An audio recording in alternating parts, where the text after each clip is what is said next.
जय माता दी। आज की इस वीडियो में हम आपको बताएंगे कब है शारदीय नवरात्रि, क्या है शारदीय नवरात्रि की पूजा विधि, क्या है शारदीय नवरात्रि का महत्व और शारदीय नवरात्रि के दिन ऐसी कौन सी गलतियां नहीं करनी चाहिए। शारदीय नवरात्रि के दिन ऐसा क्या करें जिससे माता रानी की विशेष कृपा हमें प्राप्त हो। शारदीय नवरात्रि की पूजा विधि, व्रत कथा, शुभ मुहूर्त क्या होगा, अगर ये सब जानना है तो वीडियो के अंत तक बने रहें। नवरात्रि के दिन माता रानी के अलग अलग रूपों की पूजा होती है।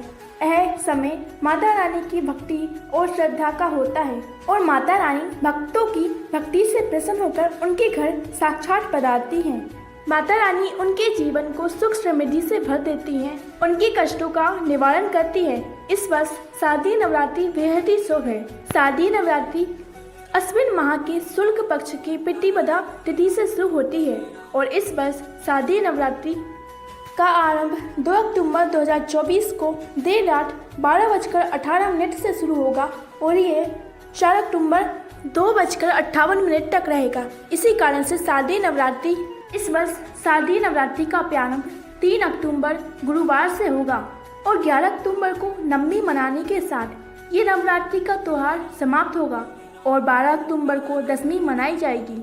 शारदीय नवरात्रि के पहले दिन कलश स्थापना की जाती है। इस बार कलश स्थापना का शुभ मुहूर्त 3 अक्टूबर 2024 को सुबह 6:15 से 7:22 तक है।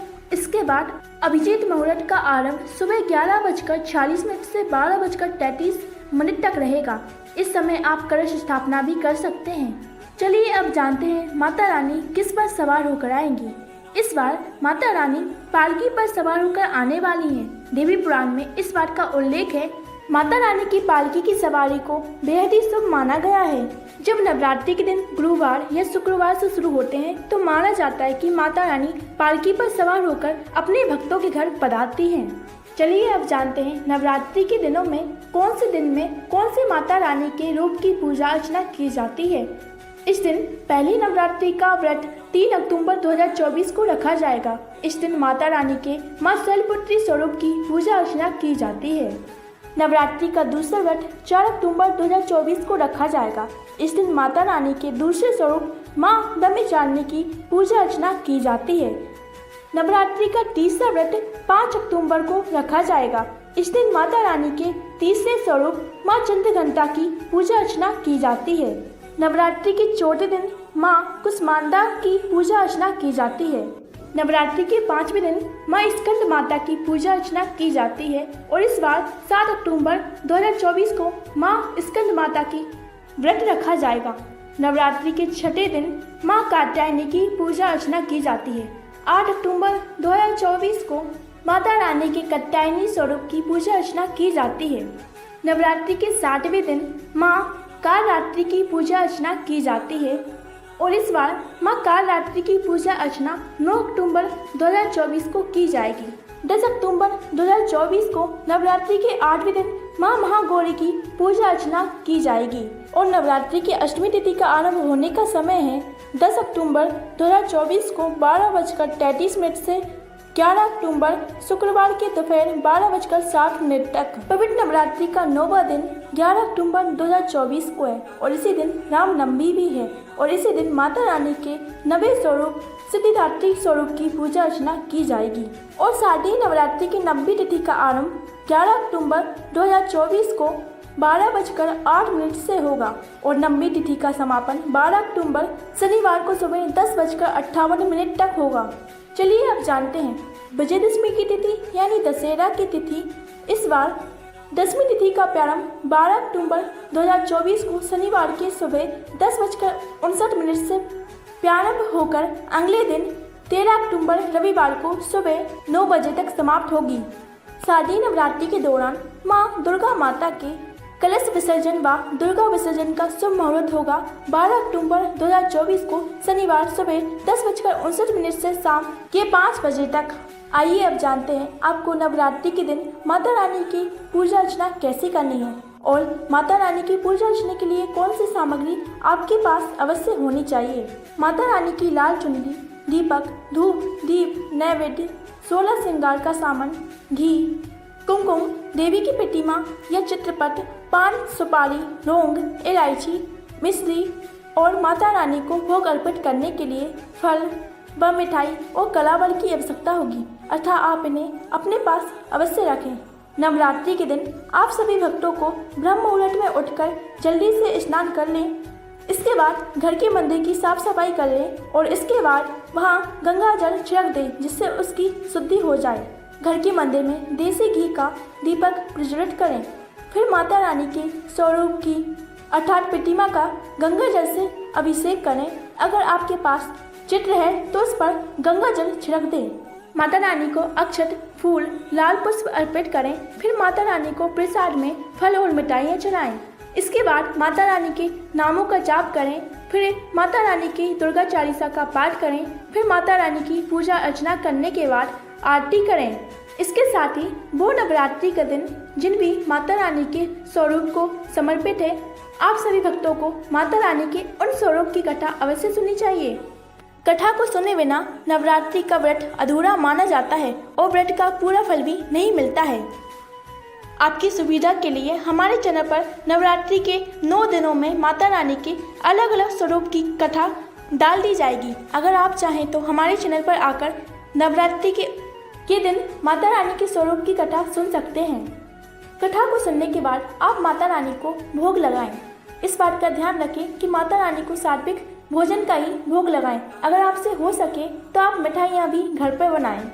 आइए अब जानते हैं नवरात्रि के 9 दिनों में आपको कौन से काम भूल से भी नहीं करने चाहिए, वरना माता रानी आपसे अप्रसन्न भी हो सकती हैं। जो भी लोग प्याज और लहसुन का सेवन करते हैं और भोजन बनाने में प्रयोग करते हैं, नवरात्रि के दिनों में आपको भूल से भी प्याज और लहसुन का सेवन नहीं करना चाहिए और इसके साथ ही मांस मदिरा का सेवन तो बिल्कुल भी नहीं करना चाहिए, वरना माता रानी का विशेष क्रोध का सामना करना पड़ता है। अगर आपके घर में माता रानी की सेवा के लिए कलश स्थापना और अखंड ज्योत जलाइए तो नवरात्रि के दिनों में आप अपने घर को कभी भी अकेला न छोड़ें। घर में कोई ना कोई व्यक्ति माता रानी की सेवा करने के लिए अवश्य रहे। जिन लोगों को नवरात्रि के दौरान व्रत रखने हैं, उन्हें भूल से भी दाढ़ी, मूछ, नाखून, बाल नहीं काटने चाहिए, क्योंकि नवरात्रि के दिनों में माता रानी अपने भक्तों से मिलने के लिए धरती पर आ जाती हैं। नवरात्रि के दिनों जो भी भक्तगण बड़ी श्रद्धा, मन, भक्ति भाव से माता रानी की सेवा अर्चना करते हैं, तो माता रानी उन भक्तों की सभी मनोकामनाओं की पूर्ति करती हैं, उनके जीवन की सभी परेशानियों को हल कर देती हैं। उन भक्तों से मिलने के लिए माता रानी किसी न किसी स्वरूप में उनके घर पर आती हैं। नवरात्रि के दिनों में अगर आप भी माता रानी को प्रसन्न करना चाहते हैं तो माता रानी के 9 दिनों दुर्गा चालीसा का पाठ अवश्य करें। अगर आप पाठ नहीं कर पा रहे हैं तो दुर्गा चालीसा को अवश्य सुनें। नवरात्रि के दिनों में आपको सोना नहीं चाहिए, चाहे आप विवाहित हो या फिर अविवाहित। आप सभी भक्तों को मन, वचन, कर्म से ब्रह्मचर्य का पालन करना चाहिए। इस बार नवरात्रि पर आप सभी को सावधान रहने की आवश्यकता है, क्योंकि इस बार माता रानी शेर पर सवार होकर नहीं आ रही हैं, बल्कि पालकी पर सवार होकर आ रही हैं। आमतौर पर माता रानी को शेरवारी के नाम से पुकारा जाता है, पर धरती पर माता रानी अलग अलग दिनों पर अलग अलग स्वरूपों में अलग अलग सवारी पर सवार होकर आती हैं। माता रानी के हमारी धरती पर आने और जाने के वाहन अलग अलग होते हैं। हफ्तों के दिनों के अनुसार ये तय किया जाता है कि माता रानी कौन से दिन पर कौन सी सवारी लेकर आएंगी। जो नवरात्रि सोमवार या रविवार से शुरू होती हैं, तो माता रानी हाथी पर सवार होकर आती हैं। जो नवरात्रि शनिवार या रविवार से शुरू होती हैं, तो माता रानी घोड़े पर सवार होकर धरती पर आती हैं। गुरुवार या शुक्रवार से नवरात्रि प्रारंभ हो तो माता रानी दौड़ी यानी पालकी पर सवार होकर आती हैं। अगर बुधवार से नवरात्रि प्रारंभ हो तो नाव पर सवार होकर माता रानी आती हैं। माता रानी अपने भक्तों को अलग अलग वाहन पर सवार होकर आने के कारण वे अपने भक्तों को अच्छे और बुरे होने का संकेत भी देती हैं। माता रानी की कुछ सवारियों पर आना बेहद ही शुभ बताया गया है, लेकिन माता रानी की कुछ सवारियां ऐसी भी हैं जिन पर बैठकर अगर माता रानी आती हैं तो प्राचीन काल से अब तक ये कहा जाता है कि अशुभ होने वाला है। माता रानी का पालकी और घोड़े पर सवार होना अशुभ बताया गया है और इस वर्ष शारदीय नवरात्रि का प्रारंभ गुरुवार शुक्रवार से हो रहा है। अर्थात इस वर्ष शारदीय नवरात्रि पर माता रानी पालकी पर सवार होकर आ रही हैं। मान्यता के अनुसार जब माता रानी पालकी पर सवार होकर धरती पर आती हैं तो ये अच्छा संकेत नहीं होता। माता रानी का पालकी पर सवार होने का आना इस बात की ओर संकेत करता है कि देश की अर्थव्यवस्था या कोई महामारी आने वाली है। इसीलिए कुछ सावधानियां आपको नवरात्रि में रखनी चाहिए। नवरात्रि के दिनों में आपको काले रंग के वस्त्र नहीं पहनने चाहिए। नवरात्रि के दौरान आपको किसी भी महिला का अपमान नहीं करना चाहिए। नवरात्रि के 9 दिनों में आपको किसी से भी झगड़ा या बाल विवाद करने से बचना चाहिए। साथ ही नवरात्रि के दिनों में घर में थोड़ी सी भी गंदगी या अंधेरा नहीं होना चाहिए। साथ ही नवरात्रि के दिनों में आपको लोहे का सामान, काला कपड़ा या फिर इलेक्ट्रॉनिक सामान नहीं खरीदना चाहिए। ऐसी ही और ज़रूरी जानकारी और व्रत कथाओं को सुनने के लिए हमारे चैनल को सब्सक्राइब जरूर करिए। राधे राधे।